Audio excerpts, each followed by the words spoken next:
ಸ್ನೇಹಿತರೆ, ಮನುಷ್ಯ ಹೇಗೆ ಕರ್ಮ ಮಾಡ್ತಾನೋ ಹಾಗೇನೇ ಅದರ ಫಲ ಶೇಖರಣೆ ಆಗುತ್ತೆ. ಕೆಲವು ಜನ ಕೆಟ್ಟ ಕರ್ಮಗಳನ್ನು ಮಾಡಿ ಈ ದುಃಖದಿಂದ ಮುಕ್ತಿ ಪಡೆಯಲು ಪ್ರಾಯಶ್ಚಿತ ಅಂತ ಆತ್ಮಹತ್ಯೆ ಮಾಡಿಕೊಳ್ತಾರೆ. ಹೀಗೆ ಯೋಚನೆ ಮಾಡುವಂಥ ಜನ ಮೂರ್ಖರಾಗಿರುತ್ತಾರೆ. ಆ ಜನರಿಗೆ ಏನೇ ಮಾಡಿದರೂ ಕರ್ಮಗಳ ಫಲವನ್ನು ಅನುಭವಿಸಲೇಬೇಕೆನ್ನುವುದು ತಿಳಿದಿರಲ್ಲ. ಈ ದಿನದ ಕಥೆಯಲ್ಲಿ ನಮಗೆ ಪೂರ್ವಜನ್ಮದ ಕರ್ಮದ ಫಲವನ್ನು ಅನುಭವಿಸಲೇಬೇಕೆನ್ನುವುದರ ಬಗ್ಗೆ ತಿಳಿಯೋಣ. ಒಂದಾನೊಮ್ಮೆ ದೂರದ ಒಂದು ನಗರದ ಕಾಡಿನಲ್ಲಿ ಒಬ್ಬ ಮಹಾತ್ಮರ ಆಶ್ರಮವಿತ್ತು. ಅವರು ಬಹಳ ಜ್ಞಾನಿಗಳಾಗಿದ್ದರು. ಅವರ ದರ್ಶನ ಪಡೆಯಲು ಬಹಳ ದೂರದಿಂದ ಜನ ಬರ್ತಾ ಇದ್ದರು. ಒಂದಿನ ಮಹಾತ್ಮರು ಉಪದೇಶ ಮಾಡ್ತಾ ಇರುವಾಗ ಅವರ ಶಿಷ್ಯ ಕೇಳ್ತಾನೆ, ಗುರುಗಳೇ, ಮನುಷ್ಯನಿಗೆ ಪೂರ್ವಜನ್ಮದ ಸಾಲವನ್ನೂ ತೀರಿಸಲೇಬೇಕಾ? ಮನುಷ್ಯ ಸತ್ತ ಮೇಲೆ ಅವನ ಆತ್ಮ ತನ್ನ ಜೊತೆ ಏನೇನು ಹೊತ್ಕೊಂಡು ಹೋಗುತ್ತೆ? ಅದೆಲ್ಲದರ ಪ್ರಭಾವ ಅವನ ಅಂತ್ಯದ ನಂತರ ಹೇಗಿರುತ್ತೆ ಅಂತ ಕೇಳ್ತಾನೆ. ಮಹಾತ್ಮರು ಹೇಳ್ತಾರೆ, ಶಿಷ್ಯ, ಈ ದಿನ ನೀನು ಕೇಳಿದ ಪ್ರಶ್ನೆ ಸಮಸ್ತ ಮಾನವ ಜಾತಿಯ ಕಲ್ಯಾಣಕ್ಕಾಗಿ ಬಹಳ ಅವಶ್ಯಕವಾಗಿದೆ.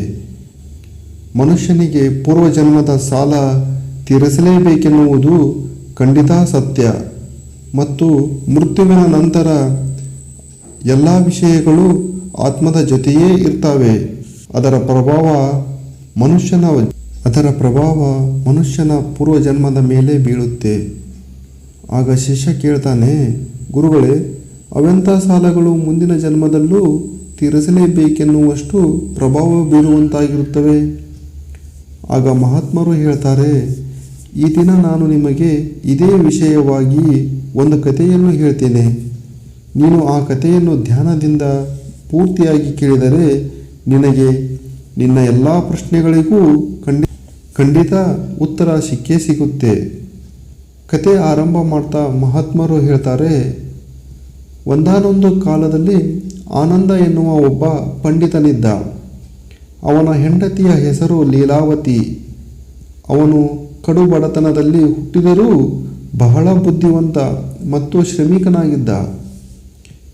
ಅವನ ನಿರ್ಧನಿಕನಾಗಿದ್ದಾಗ ಅವನಿಗೆ ಅಷ್ಟೊಂದು ಹಣದ ಆಸೆ ಇರಲಿಲ್ಲ. ಆದರೆ ಅವನ ಶ್ರಮದ ಪರಿಣಾಮ ಹಣದ ಸಂಗ್ರಹ ಆಗ್ತಾ ಬಂದಂತೆ ಅವನು ದಿನ ರಾತ್ರಿ ಅನ್ನದೇ ಕೇವಲ ಹಣ ಸಂಪಾದನೆ ಮಾಡುವ ಚಿಂತೆಯಲ್ಲಿ ಮುಳುಗಿದ. ಅವನ ಹೆಂಡತಿ ಲೀಲಾವತಿಗೂ ಕೂಡ ಹಣದ ದುರಾಸೆ ಬಹಳ ಇತ್ತು. ನಿಮಗೆ ತಿಳಿದೇ ಇರುತ್ತೆ, ಹಣದ ದುರಾಸೆ ಹೇಗೆಂದರೆ ಹಣ ಹೇಗೆ ಹೆಚ್ಚಾಗ್ತಾ ಹೋಗುತ್ತೋ ಅದರ ಮೇಲಿನ ವ್ಯಾಮೋಹವೂ ಹಾಗಾಗಿಯೇ ಹೆಚ್ಚಾಗ್ತಾ ಹೋಗುತ್ತೆ. ಆನಂದ ಈಗಂತೂ ಹಣದಲ್ಲಿ 1000 ಪಟ್ಟು ಹೆಚ್ಚಳ ಹೇಗೆ ಮಾಡಬೇಕೆನ್ನೋ ಯುಕ್ತಿ ಹುಡುಕ್ತಿದ್ದ. ಮೊದಮೊದಲು ಹಣವನ್ನು ಚಂಚಲ ಮತ್ತು ಕೈಕಸ ಅಂತ ಹೇಳ್ತಿದ್ದ. ಹಣ ಬರುತ್ತೆ ಹೋಗುತ್ತೆ ಅಂತಿದ್ದ. ಈಗ ಅವನು ಬಹಳಷ್ಟು ಹಣ ಸಂಗ್ರಹ ಮಾಡ್ತಿದ್ದ. ಮೊದಲು ಅವನು ದಾನ ಧರ್ಮ ಮಾಡ್ತಿದ್ದ, ಸಾಧು ಸಂತರ ಸೇವೆ ಮಾಡ್ತಿದ್ದ. ಮೊದಲು ದೇವರು ದಿಂಡರು ಅಂದರೆ ಬಹಳ ಶ್ರದ್ಧೆ ಇತ್ತು. ಆದರೆ ಸಮಯದ ಜೊತೆ ಹಣದ ಆಸೆಯ ಉರಿಯಲ್ಲಿ ಅವನ ಎಲ್ಲ ಒಳ್ಳೆಯ ಗುಣಗಳು ಸುಟ್ಟು ಹೋದವು. ಹಣ ದುರಾಸೆ ಅವನ ಅಂತರಾತ್ಮವನ್ನು ಶಾಶ್ವತವಾಗಿ ನಾಶ ಮಾಡಿತ್ತು.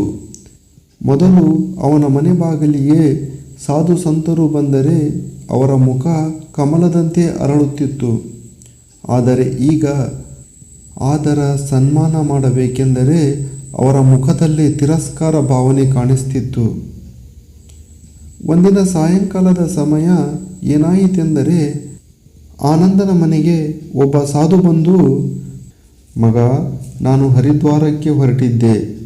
ಈ ಒಂದು ರಾತ್ರಿ ಉಳಿಯೋದಕ್ಕೆ ನಿಮ್ಮ ಮನೆಯಲ್ಲಿ ಜಾಗ ಕೊಡ್ತೀಯಾ? ನಿನಗೆ ಪುಣ್ಯ ಬರುತ್ತೆ. ಆ ಸಾಧುವಿನ ಮುಖದಲ್ಲಿ ಅತ್ಯಂತ ದೈನಿಕ ಭಾವವಿತ್ತು. ಅವರ ಕಂಗಳಲ್ಲಿ ಅಮೃತ ಕಳೆಯಿತ್ತು. ವಾಣಿಯಲ್ಲಿ ಜೇನಿನಂಥ ಭಾಷೆ ಇತ್ತು. ಆದ ಕಾರಣ ಆನಂದನ ಮನಸ್ಸು ಭಕ್ತಿ ಭಾವದಿಂದ ತುಂಬಿ, ಖಂಡಿತ ಮಹಾತ್ಮರೇ, ನಿಮ್ಮ ಸೇವೆಯೇ ನಮ್ಮ ಧರ್ಮ. ಆಗ ಆ ಸಂತರು ಮುಗುಳ್ನಗುತ್ತಾ ಹೇಳ್ತಾರೆ, ಮಗ, ಈಗಿನ ಕಾಲದಲ್ಲಿ ನಿಮ್ಮಂಥ ಭಕ್ತಿ ಭಾವದ ಜನ ಸಿಗೋದು ಬಹಳ ಕಷ್ಟ. ಈ ಸಮಾಜದಲ್ಲಿ ಅತಿಥಿ ಸತ್ಕಾರ ಭಾವನೆಯೇ ಕಳೆದು ಹೋಗಿರೋ ಥರ ಅನಿಸ್ತಿದೆ. ಆ ಸಂತರ ಬಾಯಿಂದ ಹೊಗಳಿಕೆ ಕೇಳಿ ಆನಂದನಿಗೆ ಬಹಳ ಹೆಮ್ಮೆ ಅನಿಸಿತು. ಒಂದು ರೀತಿ ಸ್ವರ್ಗದಲ್ಲಿ ಜಾಗ ಸಿಕ್ಕಿದಂತಾಗಿ ಹೇಳ್ತಾನೆ, ಮಹಾತ್ಮರೇ, ನಾನು ನಿಮ್ಮಂಥ ಸಾಧು ಸಂತರ ಆತಿಥ್ಯ ಮಾಡಲಿಲ್ಲ ಅಂದರೆ ಈ ಮಾನವ ಜನ್ಮ ಪಡೆದು ಏನು ಪ್ರಯೋಜನ? ಹೀಗೆ ಮಾತನಾಡಿಸ್ತಾ ಆನಂದ ಮಹಾತ್ಮರನ್ನು ಮನೆಯೊಳಗೆ ಕರ್ಕೊಂಡು ಹೋದ. ಆನಂದ ಮಹಾತ್ಮರನ್ನು ಒಳಗೆ ಕರ್ಕೊಂಡು ಹೋದ ಮೇಲೆ ಅವರ ಆತಿಥ್ಯವನ್ನು ಬಹಳ ಅಚ್ಚುಕಟ್ಟಾಗಿ ಮಾಡಿದ. ಕೇವಲ ತುಪ್ಪ ಹಾಕಿಸಿ ಊಟದಲ್ಲಿ ರುಚಿಕರವಾದ ಭೋಜನ ಮಾಡಿಸಿದ. ವಿಧ ವಿಧವಾದ ಸಿಹಿ ತಿಂಡಿಗಳನ್ನು ಮಾಡಿಸಿದ. ವಾಸ್ತವದಲ್ಲಿ ಅಷ್ಟೊಂದು ಖರ್ಚು ಮಾಡಿ ಸಾಧುಗಳಿಗೆ ಊಟ ಮಾಡಿಸೋ ಆಲೋಚನೆಯೇ ಇರಲಿಲ್ಲ. ಆದರೆ ಮಹಾತ್ಮರ ಮಾತಿನ ಪ್ರಭಾವದಿಂದ ವರ್ಷಗಟ್ಟಲೆಯಿಂದ ಇದ್ದ ವಿಚಾರ ಕೆಲವೇ ಕ್ಷಣದಲ್ಲಿ ಬದಲಾಗಿ ಹೋಯಿತು. ಒಂದು ರೀತಿ ಬಂಜರು ಭೂಮಿಯಲ್ಲಿ ಮಳೆಗೆ ಹಸಿರು ಚಿಗುರಿದಂತೆ ಈ ಭಕ್ತಿಭಾವದಿಂದ ಮಹಾತ್ಮರು ಬಹಳ ಸಂತೋಷಪಟ್ಟರು. ಹೀಗೆ ಆನಂದ ಮಹಾತ್ಮರ ಜೀವನದ ಬಗ್ಗೆ ವಿಚಾರಿಸಿದ. ಆಗ ಮಹಾತ್ಮರು ನಗುತ್ತಾ ಹೇಳ್ತಾರೆ, ಮಗ, ವಯಸ್ಸಾಯಿತು, ಜೀವನವಿಡೀ ಸಂಸಾರ ಅಂತಾನೇ ಕಳೀಬೇಕಾ? ಸ್ವಲ್ಪ ದೇವರು ಧ್ಯಾನ ಮಾಡೋಣ. ದೇವರ ದಯೆಯಿಂದ ತುಂಬ ಹಣ ಸಂಪಾದನೆ ಮಾಡಿದ್ದೇನೆ. ನನಗೆ 3 ಗಂಡು ಮಕ್ಕಳು ಮತ್ತು ಒಬ್ಬಳು ಹೆಣ್ಣು ಮಗಳಿದ್ದಾಳೆ. ಎಲ್ಲರಿಗೂ ಆಸ್ತಿ ಹಂಚಿ ತೀರ್ಥಯಾತ್ರೆಗೆ ಹೊರಟಿದ್ದೀನಿ. ನನಗೋಸ್ಕರ ಅಂತ ಇಗೋ ಈ ನನ್ನ ಕೈಯಲ್ಲಿರುವ ಕೋಲು ಒಳಗಿನಿಂದ ಟೊಳ್ಳಿದೆ. ಇದರಲ್ಲಿ 400 ಚಿನ್ನದ ನಾಣ್ಯಗಳನ್ನು ಹಾಕಿಟ್ಟಿದ್ದೀನಿ. ಯಾಕಂದರೆ ಯಾತ್ರೆ ಮಾಡ್ತಿರುವಾಗ ಕೆಲವೊಂದು ಸಾರಿ ಹಣ ಕೂಡ ಬೇಕಾಗುತ್ತೆ. ಹೀಗೆ ಮಾತಾಡ್ತಾ ಸಂತರಿಗೆ ನಿದ್ದೆ ಬಂದ್ಬಿಡ್ತು. ಆದರೆ ಆನಂದ ಮತ್ತು ಹೆಂಡತಿ ಲೀಲಾವತಿಗೆ ನಿದ್ರೆಯೇ ಬರಲಿಲ್ಲ. ಮಧ್ಯರಾತ್ರಿ ಕಳೆದಿತ್ತು. ಅವರಿಬ್ಬರೂ ಮಹಾತ್ಮರ ಕೋಲಿನ ವಿಚಾರವನ್ನೇ ಮನಸ್ಸಿನಲ್ಲಿ ಏನೋ ಕೆಟ್ಟ ಆಲೋಚನೆ ಮಾಡ್ತಿದ್ದರು. ಆಗ ಕೋಲನ್ನು ಹೇಗಾದರೂ ಮಾಡಿ ಪಡೆದೇ ತೀರೋಣ ಎಂದು ಹೆಂಡತಿ ಗಂಡನಿಗೆ ಹೇಳ್ತಾಳೆ. ಆಗ ಗಂಡ, ಲೀಲಾ, ನನ್ನ ಮನಸ್ಸಿನಲ್ಲಿ ತುಂಬ ಗೊಂದಲ ಆಗ್ತಾ ಇದೆ. ಅತಿಥಿ ಸೇವೆ ಮಾಡೋದು ನಮ್ಮ ಧರ್ಮ. ಅವರ ಹಣ ಕದ್ದರೆ ನಮಗೆ ಪಾಪ ತಗುಲುತ್ತೆ. ನಾವು ಈ ಥರ ಮಾಡಬಾರದು ಅಂತಾನೆ. ಆಗ ಅವನ ಹೆಂಡತಿ ಹೇಳ್ತಾಳೆ, ಏನ್ರಿ ನೀವು ಮೂರ್ಖರ ಥರ ಮಾತಾಡ್ತಿದ್ದೀರಲ್ಲ. ಹೀಗಿದ್ರೂ ಇವರು ಈಗ ಅನಾಥರು. ತಮ್ಮ ಕೊನೆ ದಿನಗಳನ್ನು ಕಳೆಯೋಕೆ ಹರಿದ್ವಾರಕ್ಕೆ ಹೊರಟಿದ್ದಾರೆ. ನೀವು ನಿಮ್ಮ ಮನಸ್ಸನ್ನು ತಡೀಬೇಡಿ. ಬಂಗಾರದ ಮುದ್ರೆಗಳನ್ನು ತಗೊಂಡ್ಬಿಡಿ. ದೇವರಿಗೂ ಕೂಡ ಅದೇ ಬೇಕಿರುತ್ತೆ. ಅದಕ್ಕಂತಾನೇ ಇವರು ನಮ್ಮ ಮನೆಗೆ ಬಂದಿದ್ದಾರೆ. ಆಗ ಆನಂದ ಹೆಂಡತಿ ಮಾತಿಗೆ ತಲೆಯಾಡಿಸ್ತಾ ಸರಿ ಅಂತ ಹೇಳ್ತಾನೆ. ಕಟ್ಟ ಕಡೆಗೆ ದುರಾಸೆ ಅನ್ನುವುದು ಧರ್ಮವನ್ನು ಸೋಲಿಸಿಯೇ ಬಿಡ್ತು. ಆನಂದ ಸಂತರ ಕೋಲನ್ನು ಎತ್ತಿಕೊಂಡ. ಆದರೆ ಅವನ ಕೈಕಾಲುಗಳು ನಡುತ್ತಾ ಇದ್ದುವು. ಆದರೂ ಇಬ್ಬರೂ ಸೇರಿ ಕೋಲಿನೊಳಗಿನ ಬಂಗಾರದ ಮುದ್ರೆಗಳನ್ನು ಹೊರತೆಗೆದು ಅದರ ಬದಲಿಗೆ ಸಾಮಾನ್ಯ ಕಬ್ಬಿಣದ ನಾಣ್ಯಗಳನ್ನು ತುಂಬಿದರು. ಮರುದಿನ ಮಹಾತ್ಮರು ಬೆಳಿಗ್ಗೆ ಸ್ನಾನ ಮಾಡಿ ಆನಂದ ಮತ್ತು ಅವನ ಹೆಂಡತಿಗೆ ಕೃತಜ್ಞತೆ ಹೇಳಿ ಪ್ರಯಾಣ ಬೆಳೆಸಲು ಪ್ರಾರಂಭಿಸಿದರು. ಆದರೆ ಆನಂದನಿಗೆ ಎದೆಯಲ್ಲಿ ಭಯ ಶುರುವಾಗಿತ್ತು. ಮಹಾತ್ಮರಿಗೆ ಎಲ್ಲಿ ಅನುಮಾನ ಬರುತ್ತೋ ಅಂತ ಭಯ ಆಗಿತ್ತು. ಈ ಭಯದಿಂದ ಅವನ ಹಣೆ ಬೆವರಿ ಹೋಗಿತ್ತು. ಆದರೆ ಸಂತರಿಗೆ ಏನೂ ಗೊತ್ತಾಗಲಿಲ್ಲ. ಅವರು ನಗ್ತಾ ಮಾತಾಡ್ತಿದ್ದರು. ಆಗ ಆನಂದ ಸಂತರಲ್ಲಿ ಒಂದು ವಿಚಾರ ಹೇಳ್ತಾನೆ. ಮಹಾತ್ಮರೇ, ನನಗೆ ಇದುವರೆಗೂ ಸಂತಾನ ಭಾಗ್ಯ ಆಗಲಿಲ್ಲ. ದಯಮಾಡಿ ನಮ್ಮ ಪರವಾಗಿ ದೇವರಲ್ಲಿ ಒಂದು ಮಗು ಕರುಣಿಸುವಂತೆ ಬೇಡಿಕೊಳ್ಳಿ. ನಾವಂತೂ ದೇವರಲ್ಲಿ ಎಷ್ಟೋ ಬೇಡಿಕೊಂಡರೂ ಏನೂ ಉಪಯೋಗವಾಗಲಿಲ್ಲ. ನೀವು ಮಹಾ ತಪಸ್ವಿಗಳು. ದೇವರು ನಿಮ್ಮ ಬೇಡಿಕೆ ಖಂಡಿತ ಕೇಳ್ತಾನೆ. ಸಂತರು ಮುಗುಳ್ನಗುತ್ತಾ ದೇವರು ನಿಮಗೆ ಸಂತಾನ ಭಾಗ್ಯ ಕರುಣಿಸಲಿ ಎಂದು ಆಶೀರ್ವದಿಸಿ ತಮ್ಮ ಪ್ರಯಾಣ ಬೆಳೆಸಿದರು. ಈ ಆನಂದನ ಹೆಗಲಿನಿಂದ ಒಂದು ದೊಡ್ಡ ಭಾರ ಇಳಿಸಿದಂತಾಯಿತು. ಮಹಾತ್ಮರು ಹರಿದ್ವಾರ ತಲುಪಿದಾಗ ಸಂತರ ಮನಸ್ಸು ಆನಂದದಿಂದ ತುಂಬಿ ಹೋಯಿತು. ಅವರ ಮನಸ್ಸು ಹರಿಜಪದಲ್ಲಿ ಲೀನವಾಯಿತು. ಅಲ್ಲೇ ಇತರ ಸಂತರ ಜೊತೆ ಆಶ್ರಮದಲ್ಲಿ ದೇವರ ಧ್ಯಾನದಲ್ಲಿ ಮುಳುಗಿದರು. ಮರುದಿನ ಬೆಳಿಗ್ಗೆ ಸ್ನಾನ ಮುಗಿಸಿ ದೇವಾಲಯದ ಪ್ರಮುಖ ಅಡುಗೆ ಭಟ್ಟರನ್ನು ಕರೆದು, ನಾನು ಒಂದು ದಿನ ಇಲ್ಲಿಗೆ ಬರುವ ಭಕ್ತರಿಗೆ ಅನ್ನದಾನ ವಸ್ತ್ರದಾನ ಮಾಡಿಸಬೇಕು ಅಂತಿದ್ದೇನೆ.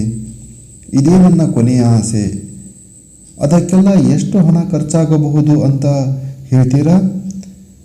ಆಗ ಅಡುಗೆ ಭಟ್ಟ ಲೆಕ್ಕ ಹಾಕಿ ಹೇಳ್ತಾನೆ, ಮಹಾತ್ಮರೇ, ಸುಮಾರು 300 ಸ್ವರ್ಣ ಮುದ್ರೆಗಳಷ್ಟು ಹಣ ಬೇಕಾಗಬಹುದು. ನಿಮ್ಮ ಹತ್ರ ಅಷ್ಟೊಂದು ಹಣ ಇದೆಯಾ? ಮಹಾತ್ಮರು, ಸರಿ, ನಾನು ಅದಕ್ಕೆಲ್ಲ ವ್ಯವಸ್ಥೆ ಮಾಡ್ತೀನಿ. ನೀವು ನಾಳೆಯ ಎಲ್ಲ ಕಾರ್ಯಕ್ರಮದ ಆಯೋಜನೆ ಮಾಡಿಕೊಳ್ಳಿ ಅಂತ ಹೇಳಿದರು. ಮರುದಿನ ಮಹಾತ್ಮರು ಹೇಳಿದ ಹಾಗೆ ಎಲ್ಲ ಆಯೋಜನೆ ಮಾಡಲಾಯಿತು. ಹರಿದ್ವಾರದ ದೇವಾಲಯದಲ್ಲಿ ಬರುವ ಭಕ್ತಾದಿಗಳಿಗೆ ಅನ್ನದಾನ ವಸ್ತ್ರದಾನ ಎಲ್ಲವೂ ಸುಸೂತ್ರವಾಗಿ ನೆರವೇರಿತು. ಅಲ್ಲಿದ್ದ ಎಲ್ಲ ಭಕ್ತರು ಮಹಾತ್ಮರನ್ನು ತುಂಬ ಹೃದಯದಿಂದ ಹೋಲಿದರು. ಜನರ ಹೊಗಳಿಕೆಯಿಂದ ಮಹಾತ್ಮರು ತುಂಬ ಸಂತೋಷಪಟ್ಟರು. ಆದರೆ ಇನ್ನೊಂದೆಡೆ ಅವರ ಭಾಗ್ಯ ಅಳ್ತಾ ಇತ್ತು. ಸಂಜೆಯಾದಾಗ ಮಹಾತ್ಮರು ತಮ್ಮ ಕೋಣೆಗೆ ಹೋಗಿ ಕೋಲನ್ನು ನೋಡಿದಾಗ ಕೋಲಿನೊಳಗೆ ಕಬ್ಬಿಣದ ತುಂಡುಗಳನ್ನು ನೋಡಿ ಗಾಬರಿಯಿಂದ ನಡುಗಿ ಹೋದರು. ಓ ದೇವರೇ, ಈಗೇನು ಮಾಡಲಿ? ಯಾವ ಮುಖ ಹೊತ್ಕೊಂಡು ಭಟ್ಟರ ಮುಂದೆ ಹೋಗುವುದು?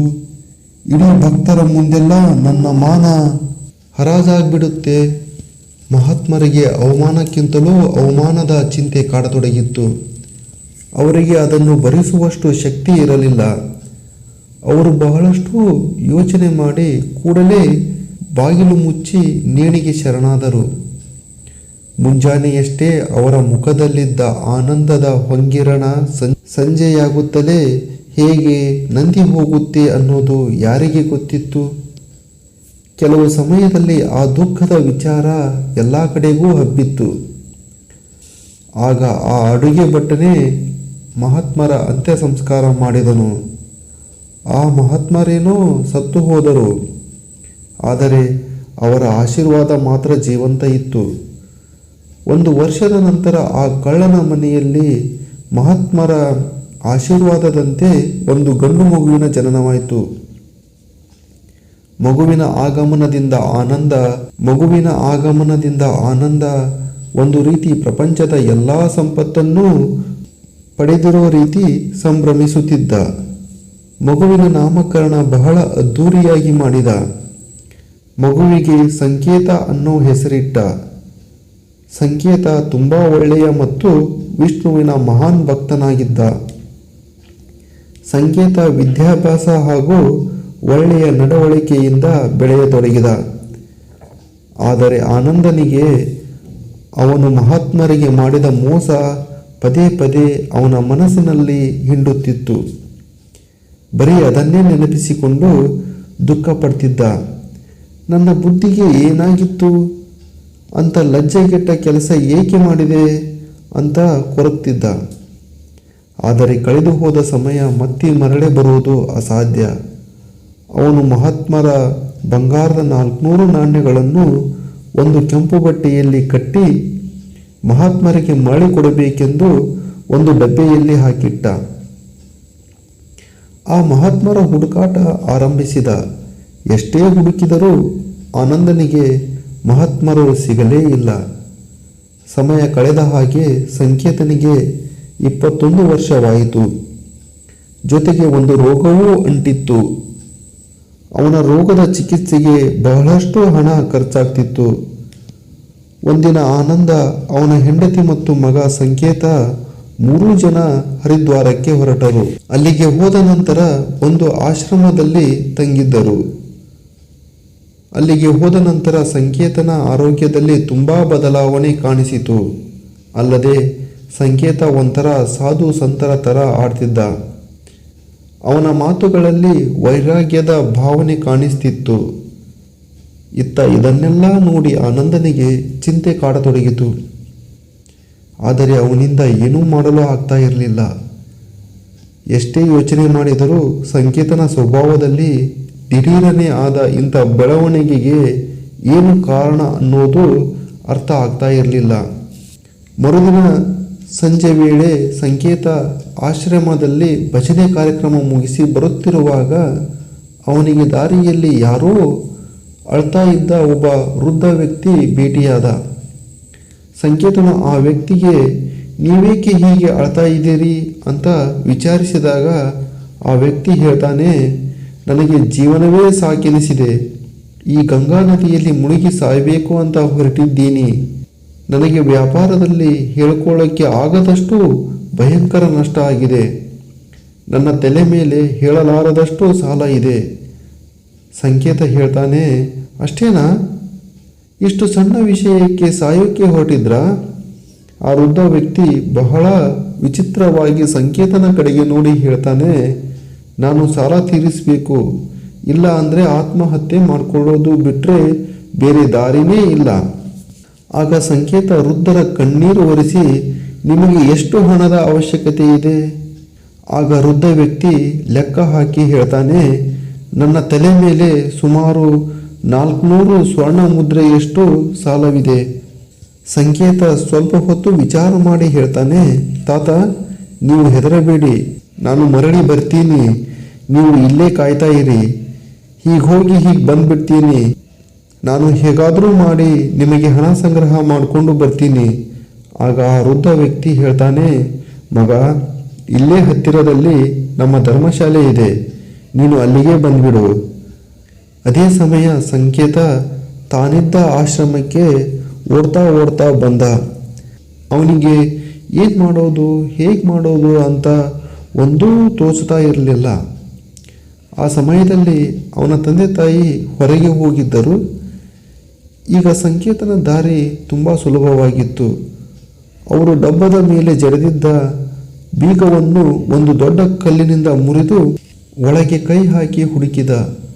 ನಿರಾಸೆಯ ಛಾಯೆ ಮುಖದಲ್ಲಿತ್ತು, ಆದರೆ ಭರವಸೆಯ ಕಿರಣ ಕೈ ಬಿಡಲಿಲ್ಲ. ಸಂಕೇತನ ಕೈಗೆ ಆ ಕೆಂಪು ಬಟ್ಟೆಯ ಗಂಟು ಸಿಕ್ಕೇ ಬಿಡ್ತು.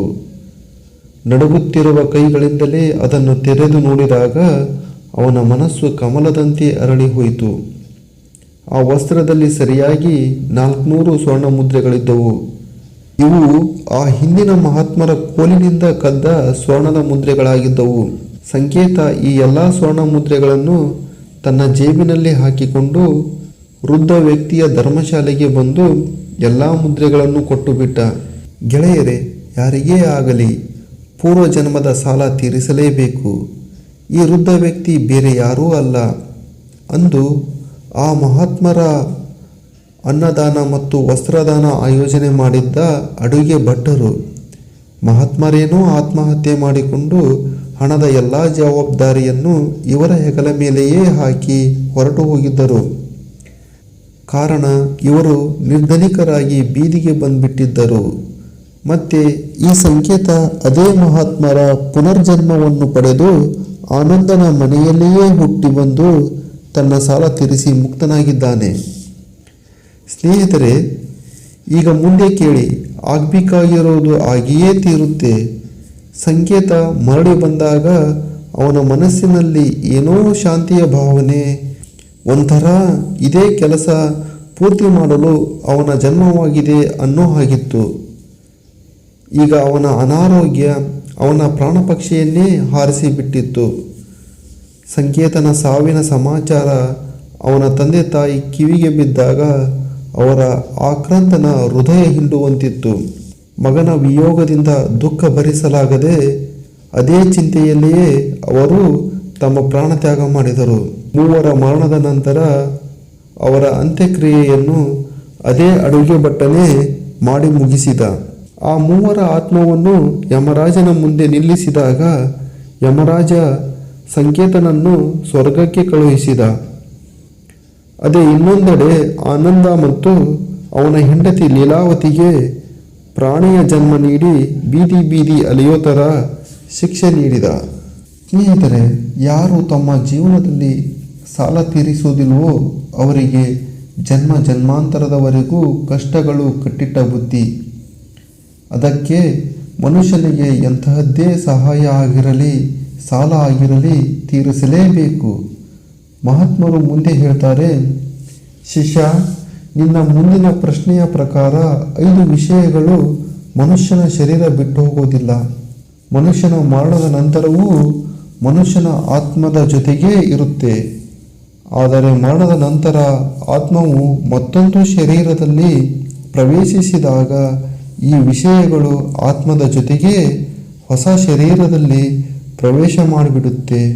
ಅಂದರೆ ಮರಣದ ನಂತರ ಆತ್ಮವು ಮತ್ತೊಂದು ಶರೀರದಲ್ಲಿ ಪ್ರವೇಶಿಸಿದಾಗ ಈ ವಿಷಯಗಳು ಆತ್ಮದ ಜೊತೆ ಶರೀರದಲ್ಲಿ ಪ್ರವೇಶ ಮಾಡಿಬಿಡುತ್ತೆ. ಆಸೆಗಳೇ ಮೊದಲನೆಯದು. ಅವು ಯಾವಾಗಲೂ ಮನುಷ್ಯನ ಜೊತೆಗೇ ಇರ್ತವೆ ಮತ್ತು ಮುಂದಿನ ಜನ್ಮದಲ್ಲೂ ಅವರ ಜೊತೆಗೇ ಇರ್ತವೆ. ಎರಡನೆಯದು ಕರ್ಮ.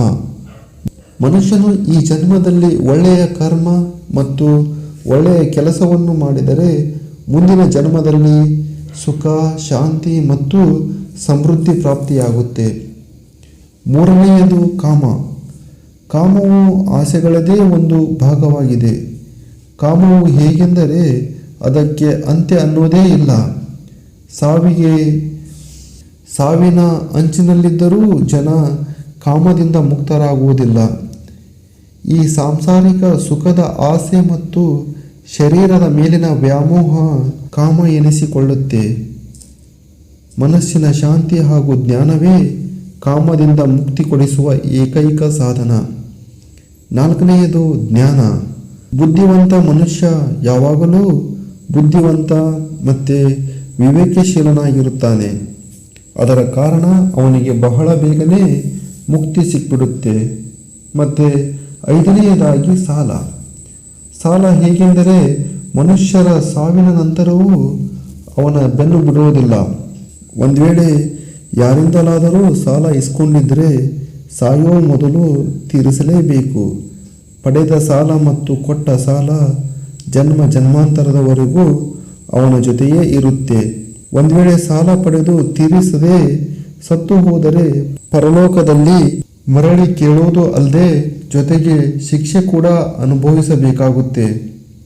ಆ ಸಾಲದ ಮರುಪಾವತಿಯಂತೆ ಮನುಷ್ಯನ ಶರೀರ ಯಾವುದಾದರೂ ಒಂದು ಅಂಗ ವೈಕಲ್ಯ ಅಥವಾ ಅಂಗಹೀನನಾಗಿ ಮಾಡಲಾಗುತ್ತೆ.